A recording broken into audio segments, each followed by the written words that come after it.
You're watching News at Prime. Let's get into this discussion now. Botswana is holding elections tomorrow. President Mokgweetsi Masisi's party will be hoping to extend its 58-year rule.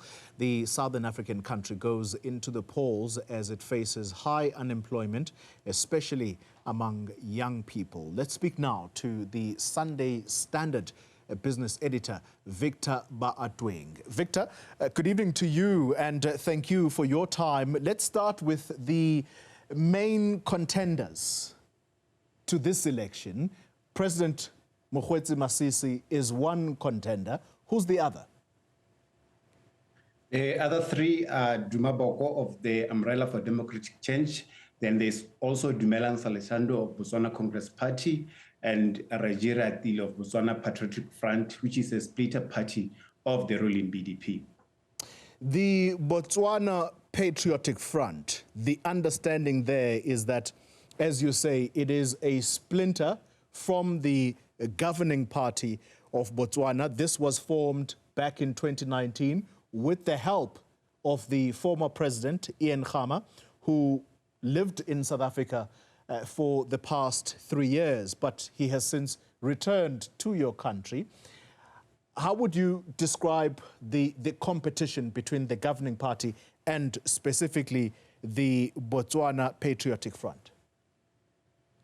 Well, the competition is largely visible in the central part of the country, which is where I am right now, and which is where the former president comes from.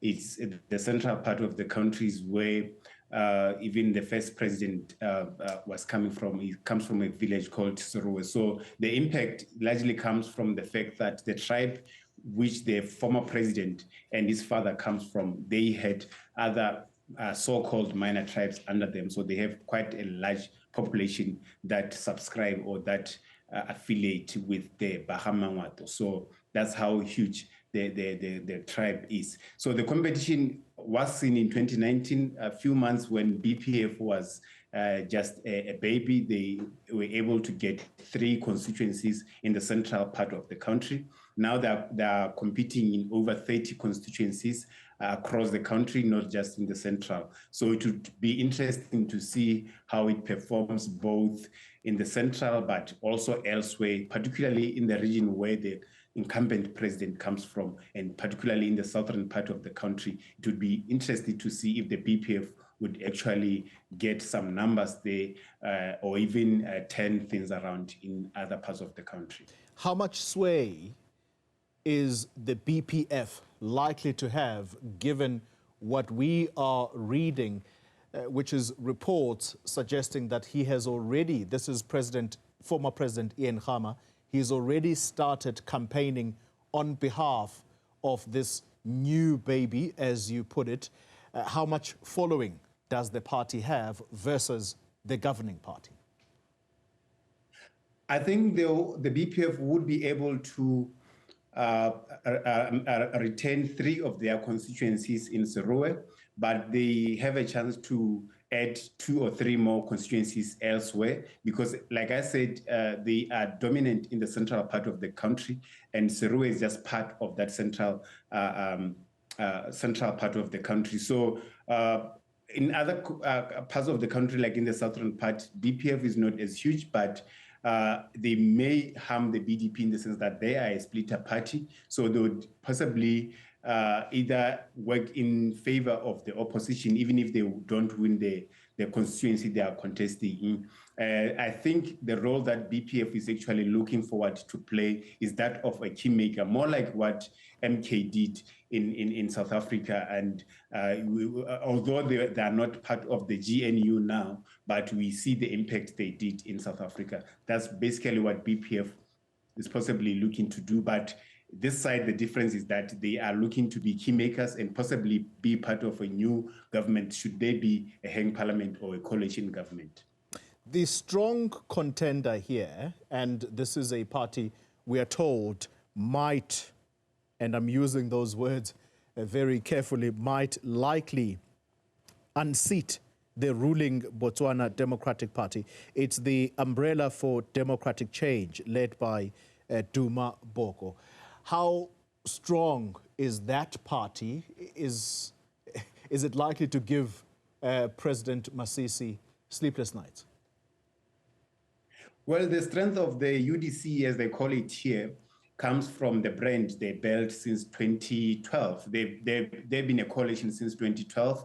They went into the 2014 elections as a coalition, as the UDC, although they lost that election. They also went into the 2019 as a brand. So this is the third time now the UDC is giving a shot at getting power. So because of the brand and the fact that they are able to get attention of youthful electorates, that's what gives them the strength. That's what gives them the hope that this time around they will get it right. Key election issues, Victor. High unemployment, especially among young people. Is that the key election driver, or there are other key talking points? I would say broadly, not just jobs, but just wealth creation, because some are looking for jobs, some are looking for opportunities to start their own business, some are looking for opportunities to be investors in their own country. So it's largely economic issues that are taking the lead. But obviously, there are those who are looking in other things like the health sector, the deterioration in that sector, that citizens who are actually saying, the new government should be able to give attention to the health sector, to the education sector. And also, like I said, the others are just looking at the fact that our economy is largely reliant on diamonds. So they want a government that can come in and be able to diversify away from not just diamonds, but the mineral sector as a whole.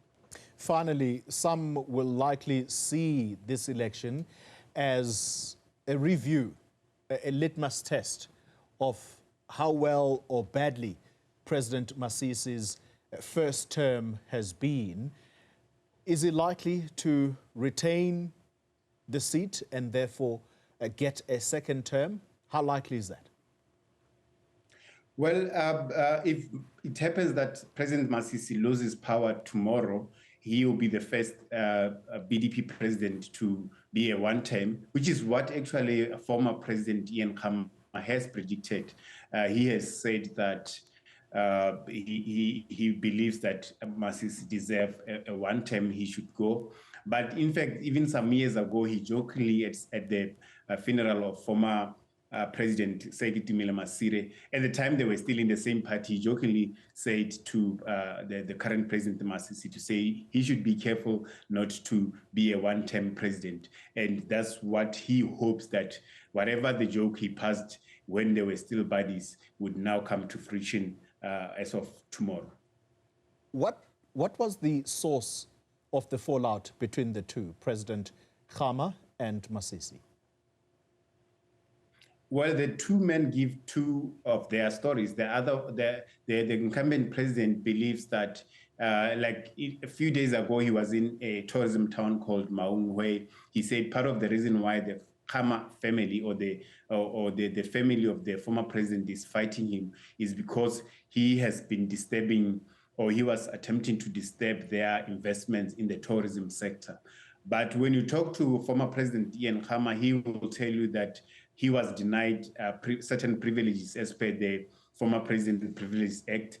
He was denied those privileges by the incumbent president, and that's where the whole thing started. So it largely depends on who you speak to. There isn't anything that is official that one could point to, or something that is concrete that one could necessarily point to and say, this is exactly what made these two leaders to actually get in a boxing match. Victor Baatweng, thank you very much for your time.